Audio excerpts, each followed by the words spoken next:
Hey there, brilliant women. Welcome back to Unlock, Empower, Transform. With me, Shay Blackmon. I'm your host and your biggest cheerleader in this corporate game we're all playing. Now, if you caught my first episode, you know I don't do fluff. We talk real strategies for real women dealing with real workplace drama.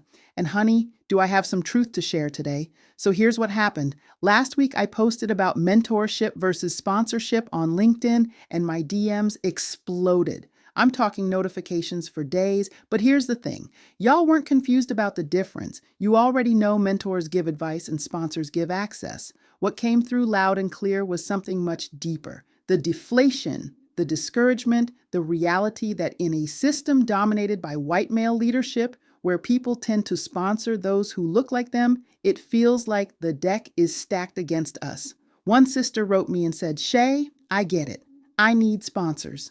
But when 90% of the C-suite is white men who golf together and grab beers after work, how exactly am I supposed to break into that circle?"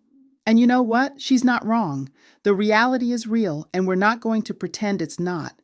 But here's where we pivot, because I didn't build a career transforming organizational cultures by accepting "that's just how it is" as an answer. Yes, systemic barriers are real. Yes, white patriarchy is embedded in most corporate structures, and yes, it's exhausting to navigate that reality every single day. But, and this is where my 2 decades of strategic HR leadership comes in. There are moves we can make within this imperfect system. There are ways to build power that don't require waiting for the system to fix itself, because baby, we'll be waiting forever if that's our strategy. Let me share some truth with you. In my consulting work, I've identified what I call sponsor substitutes, ways to create advocacy and opportunity, even when traditional sponsorship relationships aren't available. First, there's coalition building. Instead of one powerful sponsor, you cultivate multiple allies across different levels and departments. 5 people advocating for you in different spaces can be more powerful than one person who might be busy, transferred, or frankly, who might change their mind about you. Second, there's visibility through value creation. When you consistently solve problems that matter to the organization's bottom line, you become indispensable.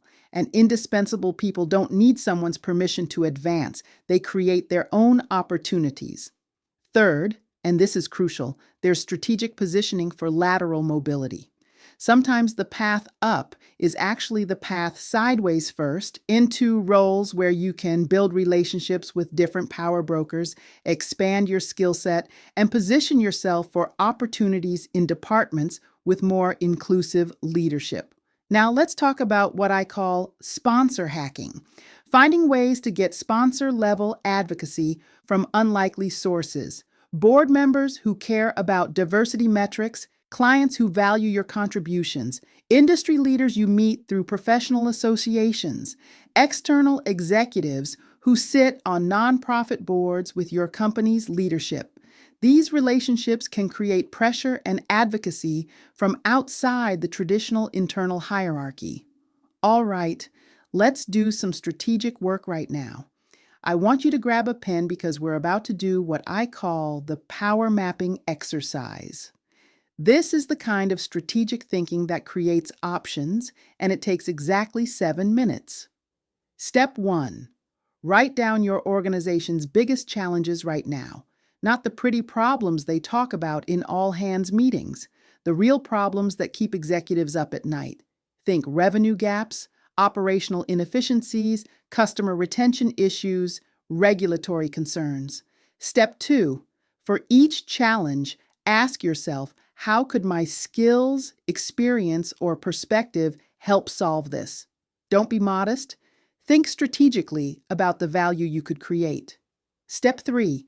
Now identify who gets rewarded when these problems get solved. This isn't about who's officially responsible. It's about who gets the credit, the budget increases, the board recognition when things improve. Step 4.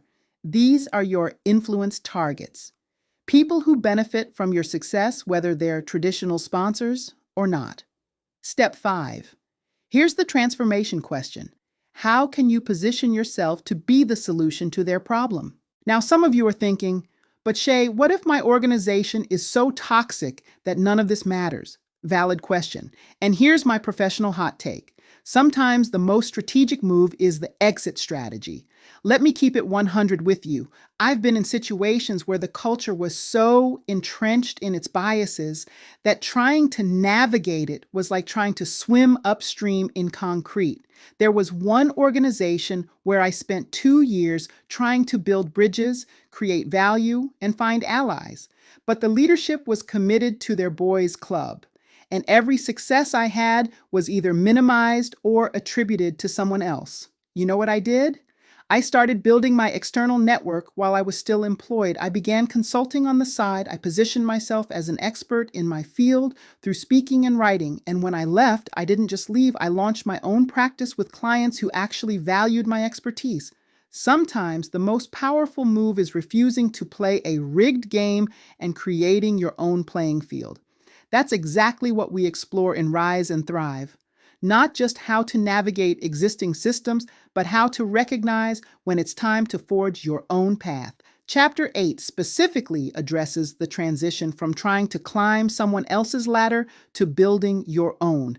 Here's what I want you to understand. Your power doesn't come from their permission. Your value doesn't decrease because they can't see it, and your success isn't limited by their imagination. Every skill you develop, every relationship you build, every problem you solve increases your options. Options to advance where you are, options to move to organizations that value you, options to create your own opportunities. The question isn't, how do I get them to sponsor me? The question is, how do I build enough power that their sponsorship becomes nice to have, not need to have?